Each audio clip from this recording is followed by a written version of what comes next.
নমস্কার বন্ধুরা, নমিতা কুকিং ওয়ার্ল্ডে আপনাদের সবাইকে স্বাগত। আজ আমি আপনাদের কাছে শেয়ার করতে চলেছি ব্রোকলির রেসিপি। এই দেখুন, ব্রোকলি নিয়েছি, কত সুন্দর ব্রোকলি। ব্রোকলি খাওয়াও খুব উপকার। আজকে ব্রোকলির রেসিপি বানিয়ে দেখাবো। এখন ব্রোকলিটাকে কেটে নেব।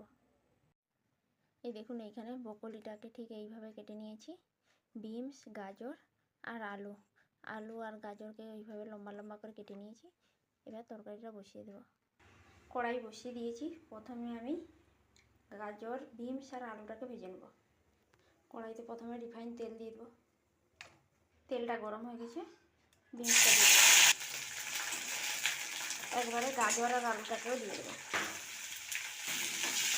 লবণ আর হলুদ দিয়ে এইগুলোকে ভেজে নেব। এইগুলো ভাজা হতে হতে আমি মশলাটা রেডি করে নেব। দেখুন, এখানে মশলাটা রেডি করে নিয়েছি। আদা, কাজু, পোস্ত, এটাকে একসঙ্গে বেটে নেব। সবজিটা ভাজা হয়ে গেছে, উঠিয়ে নেব। সবজিটা উঠিয়ে নিয়েছি, এবার ব্রোকলিটাকে ভেজে নেব। কড়াইতে আর একটু তেল দিয়ে দেবো। এইবার ব্রোকলিটাকে ভেজে নেব। ব্রোকলিটা দিয়ে নিয়েছি। ব্রোকলিটা ভাজা হতে গেছে, আমি মশলাটা বেটে নেব। এদিকে এই যে মশলাটা বেটে নেব, আদা, কাজু আর পোস্তটাকে একসঙ্গে বেটে নেব। মশলাটা বাটা হয়ে গেছে, উঠিয়ে নেব। এইদিকে দেখুন, ব্রোকলিটা ভাজা হয়ে গেছে। বেশি লাল করে ভাজবো না, উঠিয়ে নেব। ব্রোকলিটা উঠিয়ে নিয়েছি।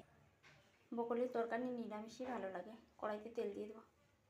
তেলটা গরম হয়ে গেছে, অল্প একটু চিনি দিয়ে দেবো কালারের জন্য। তেলটার কালার উঠে গেছে, এবার দিয়ে দেবো গোটা গরম মশলা ফোড়ন, একটু তেজপাতা, দুটো কাঁচা লঙ্কা, টমেটো কুচি। টমেটোটা নরম হয়ে গেছে, এবার বেটে রাখা মশলাটা দিয়ে দেবো। অল্প একটু হলুদ গুঁড়ো দিয়ে দেবো, কাশ্মীরি লঙ্কার গুঁড়ো একটু, ধনিয়া পাউডার, জিরে পাউডার। মশলাটাকে ভালো করে মিশিয়ে দেবো। এইখানে দেখুন, একটু টক দই নিয়েছি, 2-3 চামচ মতো। ভালো করে ফেটিয়ে টক দইটাকে দিয়ে দেবো। মশলাটা ভালো করে ভাজা হয়ে গেছে, এবার ফেটিয়ে রাখা টক দইটাকে দিয়ে দেবো।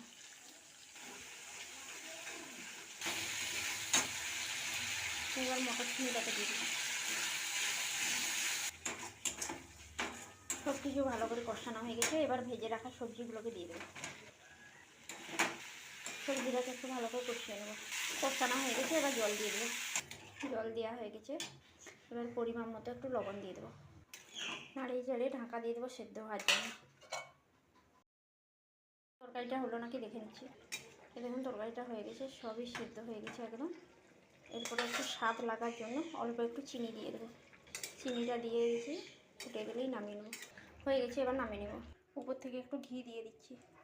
তো বন্ধুরা, আমার এই ব্রোকলির রেসিপিটা কেমন লাগলো কমেন্টে জানিও। আর আপনারাও এইভাবে বাড়িতে ব্রোকলি বানিয়ে খান, রান্না করে দেখবেন, খেতে খুব ভালো লাগে। আর ব্রোকলি খাওয়া তো খুব ভালো। এই রকম তরকারি দিয়ে, রুটি দিয়ে, ভাতের সঙ্গে খেতে খুব ভালো লাগে। তো আমার যদি এই ব্রোকলির রেসিপিটা ভালো লেগে থাকে, অবশ্যই লাইক, কমেন্ট, শেয়ার করতে ভুলবেন না। আর নমিতা কুকিং ওয়ার্ল্ডের পাশে থাকুন, এরকম নতুন নতুন রেসিপি দেখতে থাকুন।